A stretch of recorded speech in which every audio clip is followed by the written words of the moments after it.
Olá, tudo bem? O lema do Espiritismo proposto por Kardec é: fora da caridade não há salvação. É claro que você sabe disso. É importante ter em mente que Kardec escreveu isso em contraponto ao axioma católico que diz: fora da igreja não há salvação, né? Isso era repetido desde os chamados pais da igreja, lá nos primórdios do cristianismo, né? Em latim, extra ecclesiam nulla salus. Kardec criou esse lema como uma resposta à igreja, né? Porque a igreja naquela época, no surgimento da doutrina, a igreja viu na doutrina que nascia mais uma ameaça ao seu poder, ao seu poder, né? Ao poder da igreja, e criticava acerbamente o espiritismo que estava surgindo. Mas o fato é que Kardec levou o seu lema a sério, né? Talvez a sério demais, pois ao redigir o Evangelho segundo o Espiritismo, ele exagerou nas supostas mensagens de espíritos que davam ênfase à caridade. Kardec nunca fez questão de publicar ou compartilhar de alguma forma as supostas mensagens de espíritos que ele tinha à disposição. Ele confiou exclusivamente no seu próprio critério, aquele famoso bom senso de Kardec, né? Por essa sua atitude centralizadora, nós não temos como saber hoje se a maioria das comunicações que ele tinha, se realmente elas davam ênfase à caridade ou se foi uma simples escolha e seleção que ele fez e publicou no Evangelho segundo o Espiritismo. No Brasil, que nós sabemos ser o único lugar do mundo em que o Espiritismo realmente vingou, vicejou, né? Desde muito cedo a ênfase maior nas sociedades espíritas foi em cima da caridade, desde o comecinho. Nos primeiros tempos era muito comum as receitas gratuitas de remédios homeopáticos. O Espiritismo desde o começo esteve de alguma forma ligado à homeopatia. Atenção, a recíproca não é verdadeira. O Hahnemann, né, que é o criador da homeopatia, ele teria sido um dos espíritos a se comunicar com os médiuns de Kardec. E logo depois se popularizaram as famosas sopinhas para pobre, o que deu muita visibilidade ao espiritismo no Brasil e angariou a simpatia de muitos não espíritas. Chico Xavier era um dos que gostavam de dar sopinha para pobre, né? Às vezes dava até na boca do pobre. Eu uso essa expressão não como deboche, mas é que eu passei fome na infância, eu sei o que é fome. E nem por isso eu acho que dar sopinha para pobre seja efetivamente uma boa ação, né? E nem acho que isso seja benéfico para a sociedade, de um modo geral, mas isso, é claro, é só a minha opinião. Emmanuel, que eu considero o alter ego do Chico Xavier, disse que a maior caridade que se pode fazer ao espiritismo é a sua divulgação. Não foi isso exatamente que me levou a propagar o espiritismo na internet, por exemplo, né? Mas confesso que o posicionamento de Emmanuel me influenciou de alguma forma. Eu também trabalhei em centros espíritas, né? Mas nunca achei que isso fosse algum tipo de caridade. Nunca levei para esse lado. Tem muita viagem em centro espírita.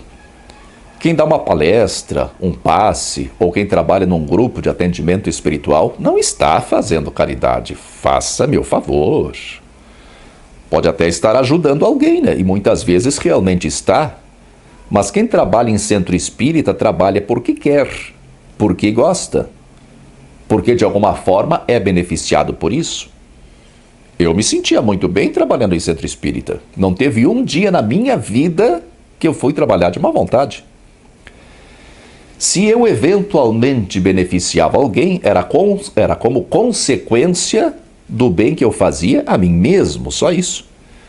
E se alguém trabalha em centro espírita por obrigação, como algo autoimposto, é porque acreditou que tem uma missão, ou porque tem medo de ir lá para o umbral, né? Depois de morrer, se André Luiz ficou 8 anos, imagina nós, né? 80 no mínimo. E não me parece que estas sejam boas razões, né? Acreditar numa missão ou ter medo de ir para um umbral não são boas razões para se propor a fazer caridade. Uma pessoa nessas condições é mais prejudicial do que benéfica.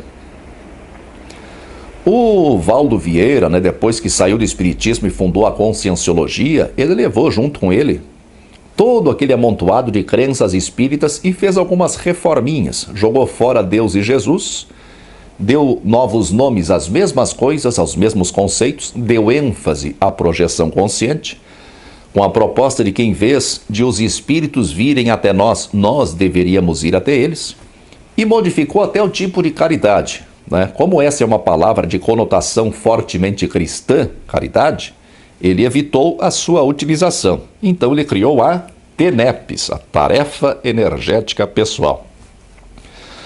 A TENEPS consiste na doação de energia a consciência e consciex, consciência intrafísica e extrafísica, né? Sempre acompanhado do amparador, que é o nome mais top para o espírito protetor. E eles acreditam realmente que estão ajudando um monte de espíritos.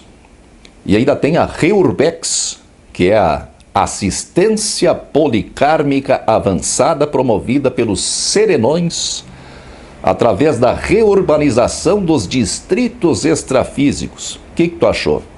Não conhecia os distritos extrafísicos? Um dos distritos extrafísicos é a baratrosfera. Conhece?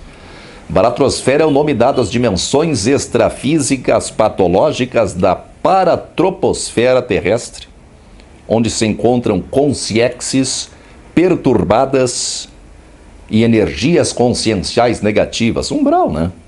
Umbral, purgatório, enfim. Os espíritas falam muito em caridade. Uma das críticas mais recorrentes que eu recebo neste canal é que, em vez de eu criticar o espiritismo, devia estar fazendo caridade. Mas quem escreve isso é porque está assistindo aos meus vídeos. Por que não está fazendo caridade? Uma das 3 obrigações práticas dos judeus no tempo de Jesus era dar esmolas. Uma das 3, as outras 2 eram orar e jejuar. Dar esmola é caridade, não é caridade? Isso é uma prática milenar, não é patrimônio espírita. O espírita só aparece mais porque levanta a caridade como uma bandeira. Mas é verdade, claro, que os espíritas proporcionalmente fazem mais caridade do que o resto da população.